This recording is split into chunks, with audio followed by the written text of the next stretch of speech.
Hi, I'm Mike Reynolds, a senior reporter covering the media industry with S&P Global Market Intelligence.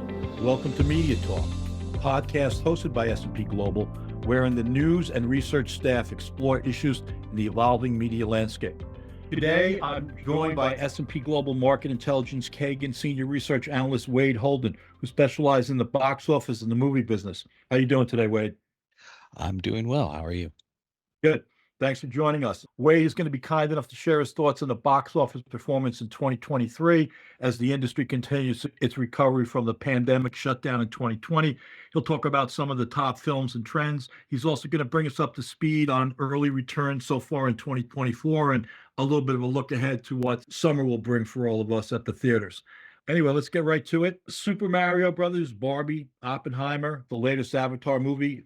2023 was a good year for the box office. What fueled the growth? And I guess things have been continuing in that right direction since the pandemic. Yeah, it's a very promising year as far as the recovery from the pandemic goes. And I think it's a combination of the right titles, people enthusiastic about the films that were put out. And I think also the windowing experimentation that was prompted by the pandemic had ended. Studios had settled on the 45-day release window for theaters exclusively for the most part and understood the importance of having that exclusive window to drive demand and excitement for these major motion pictures. And I think audiences not being able to just sit back and stream it from their couch the same week it was in the theaters prompted a lot of people to enthusiastically get back to going to see movies. I think that's a good thing. I'm just wondering, do you expect or anticipate in the years to come that the theatrical box office can rival the numbers it produced going back into the last decade, into 2019?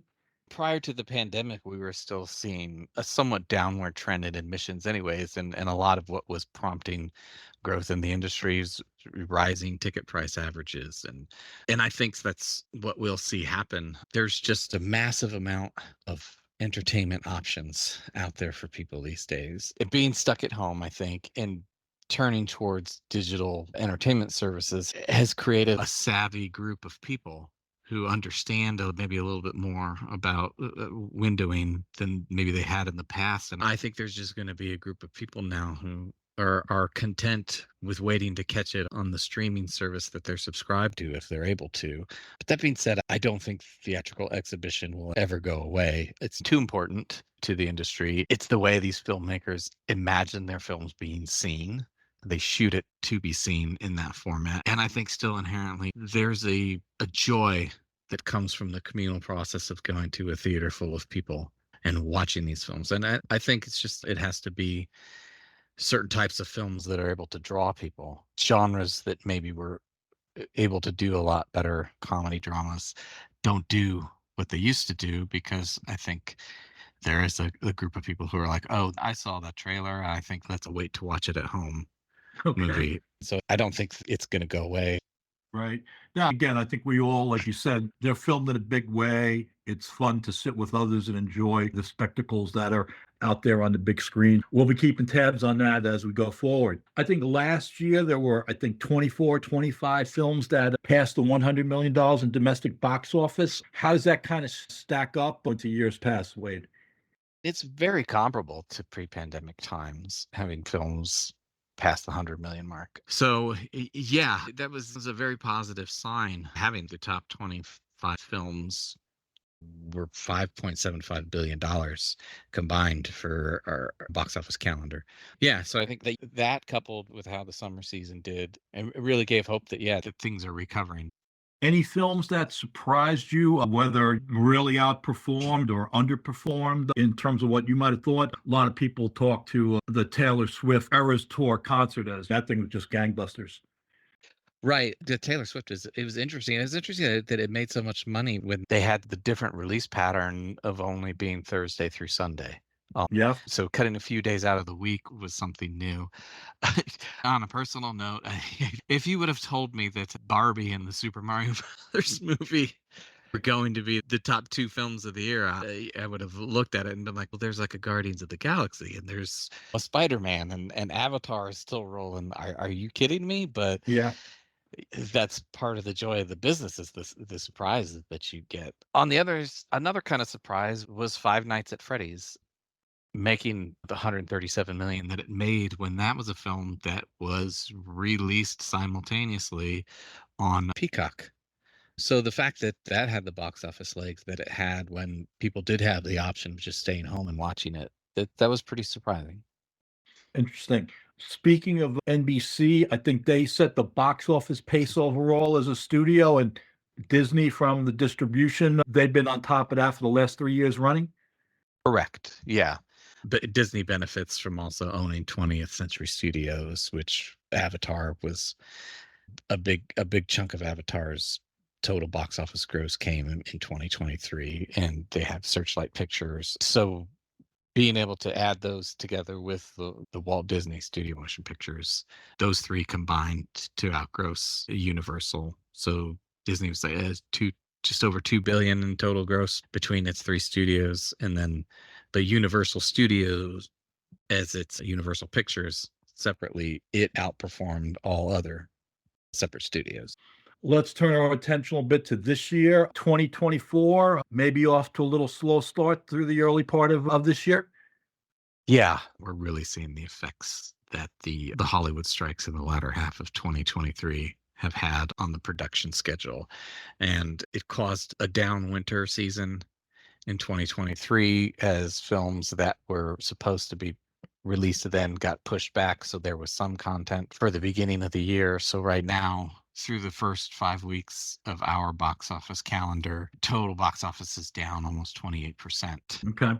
Yeah, pretty much no huge sort of tentpole franchise release, but I think a lot of eyes are really just looking at when Dune Part 2 comes out. And yeah, it's just Disney doesn't even have a major picture coming out at all this quarter. Its strategy was to re-release those Pixar films that were put on Disney Plus during the pandemic that didn't have a theatrical release, and just getting those out there for audiences to watch. So I think come March, we will start seeing some bigger pictures with the new Ghostbusters sequel, another Godzilla Kong movie. Yeah, and I think maybe we'll start to see things pick up. But right now, I think the expectations is that we could actually probably see a little bit of a step back in total box office this year, just because of the effects of the Strikes, yep.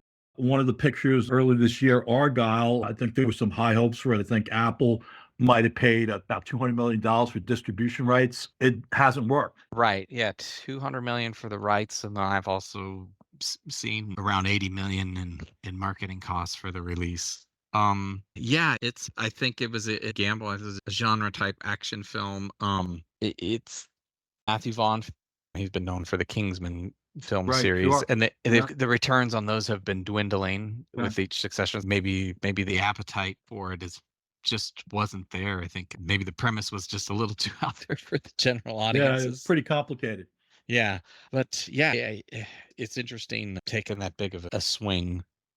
Okay. And it could come down to the people, again, the savvy consumers, right, are realizing, oh, this is going to be on Apple very soon. It looks like I believe when I fired up my Apple TV, there's a big splash. So the day that Argyle was in theaters, that it was like Argyle coming soon to Apple TV. No, Like, I saw the same kind of promos. Let's turn our attention to the summer. I think last year the business grew like over 19% to over 4 billion. Getting back to pre-COVID levels, what's your anticipation for this summer and some of the big films we're going to look at? I think there's a lot of potential to hit that number again.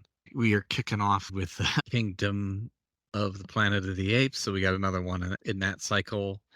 The franchise has done well. In Memorial Day, you have the Furiosa movie, and then you're looking at Inside Out 2 and Bad Boys 4, and then things really get big in July with Despicable Me and Twisters and Deadpool 3.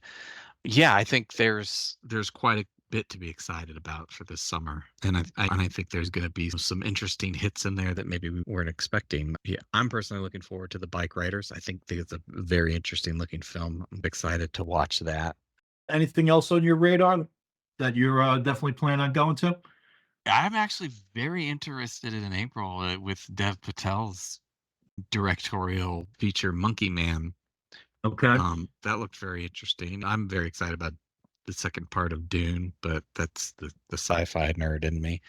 Okay. Looking further, I'm very interested in what they're going to do in expanding the Lord of the Rings film universe with the War of the Rohirrim. So a lot to look forward to this summer. Yeah, very much so. I think so. Yeah. All right. We've reached our time here. I just wanted to thank Wade for spending a lot of time sharing his sensibilities to the marketplace overall, some of his personal things that he'll be visiting the theaters too. So Wade, thanks very much. You're welcome. All right. Anyway, this is Mike Reynolds. Thanks to all of you for listening. We'll catch up soon on the next edition of Media Talk. Thanks.